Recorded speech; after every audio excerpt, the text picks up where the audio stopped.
নজর রাখবো পরবর্তী সংবাদে। সিপিএম আগরতলা অঞ্চল কমিটির পক্ষ থেকে একটি পথসভার আয়োজন করা হয়েছে। অবশ্য এই পথসভা অনুষ্ঠিত হয়েছে আগরতলার বড়া চৌধুরী এলাকায়, যেখানে উপস্থিত ছিলেন সংগঠনের নেতৃত্ব শুভাশিস গাঙ্গুলি সহ অন্যান্যরা। এবং এই সভাতে বক্তব্যের মাধ্যমে বিভিন্ন দাবি উল্লেখ করেছেন, যেখানে সর্বপ্রথমে রয়েছে নেশা সাম্রাজ্যে রাজ্যের অত্যাধিক পরিমাণে বেড়ে চলেছে পুলিশের ভূমিকা, সেখানে নিষ্ক্রিয় রাস্তাগুলি, ড্রেন পরিষ্কার, মশার উপদ্রব, বিভিন্ন জায়গায় পার্টি অফিসে আক্রমণ সহ রাজ্যের সার্বিক পরিকাঠামো নিয়ে এই পথসভার আয়োজন করা হয়েছে।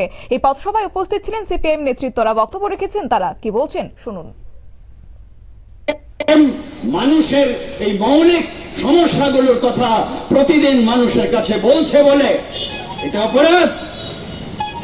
বলুন, আমরা বলতে পারবো না যে আপনারা বলেছিলেন ডাবল ইঞ্জিন সরকার হলে পর ত্রিপুরা রাজ্যের জনগণের অভাব থাকবে না, অভিযোগ থাকবে না। আমাদের আগরতলা শহরের মেয়র ঘুরে ঘুরে বলছে ত্রিপুরা রাজ্য নয়, আগরতলা শহরের কোনো সমস্যা নেই। কে বলছে? মেয়র। মেয়রেরও তো এখন ডাবল ইঞ্জিন।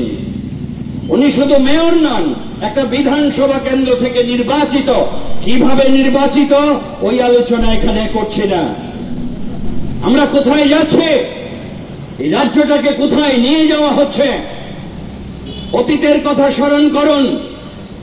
রাজ্যের শিক্ষক কর্মচারী তাদের অভাব অভিযোগের কথা তারা অফিসের মধ্যে বলতো, চিৎকার করে বলতো রাজ্যের সরকার আমাদের টাকা দেয় না, পাওনা টাকা দেয় না, এটা বলতো।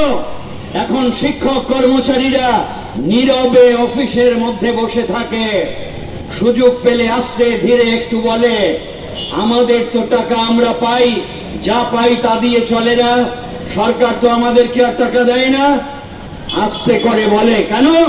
কারণ বাক স্বাধীনতা, কথা বলার অধিকার কেড়ে নেওয়া হয়েছে। আপনারা শুনলেন সিপিএম এর নেতৃত্বের বক্তব্য পথসভা থেকে। অবশ্য এই বিভিন্ন দাবি দাওয়াগুলি তারা তুলে ধরে বর্তমান রাজ্যের শাসক দলকে কটাক্ষ করে সংগঠনে নিজেদের বৃদ্ধির প্রয়াসে জারি রেখেছেন সিপিএম আগরতলা অঞ্চল কমিটি। নিয়ে নিচ্ছে ছোট্ট একটি বিজ্ঞাপন বিরতির সঙ্গে থাকুন।